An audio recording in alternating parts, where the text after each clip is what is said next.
feel sorry for the slaves. I feel really sorry for the slaves. And I can remember thinking back when I was that age that there is no way in the world that I would have been a slave. I say that. I say that now. And I said it then. I felt that there is no way that I would have been a slave. Here I am, this big strapping young man. I'm not scared. I felt as if I couldn't have been a slave. I couldn't have had somebody telling me when to go to bed, and I couldn't have had somebody telling me when to get up in the morning. I couldn't have had somebody telling me where to go, and I couldn't have had somebody telling me what kind of work I needed to do. And I couldn't have somebody telling me who I could talk to. I couldn't have somebody telling me what job needed to be done for that day. I basically couldn't have somebody running my life. Pastor Helen, then I grew up. I grew up a little bit. Then I had to actually start laughing at myself when I signed my first contract. Because although my job does not tell me when to go to bed and when to wake up, they tell me what time I better be on my post. Although my job does not tell me where to go, they tell me where I better be from 7:45 a.m. We as Christians have a habit of elevating a lot of things that we view as important. And if we aren't careful, we have a tendency to elevate them over Christ. But in the grand scheme of things, these things are nothing more than much ado about nothing in the eyes of God.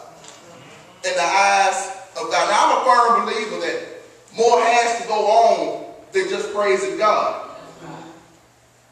But I think we've covered that already. I think we have it covered, that all of the other stuff that we can do. Now we need to start really covering praising God. As a math teacher, I have a tendency to look at things from factual information. I have a tendency to look at things and say, okay, this is a situation I would like all of you to homework, if you will.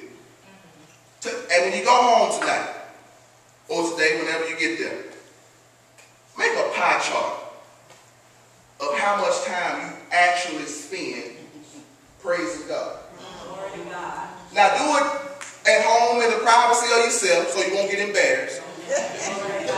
But seriously, I don't know about you, but I'm glad there is something inside of me that can talk to God and protect me from my own ignorance.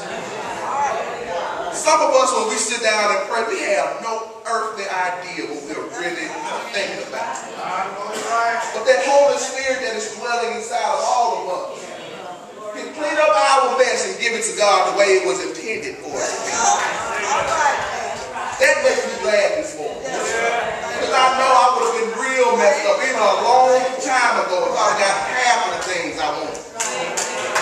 But that Holy Spirit that is dwelling inside of me and told God the truth and the real thing about it. In a sense, your Holy Spirit that's dwelling inside of you is acting as a translator.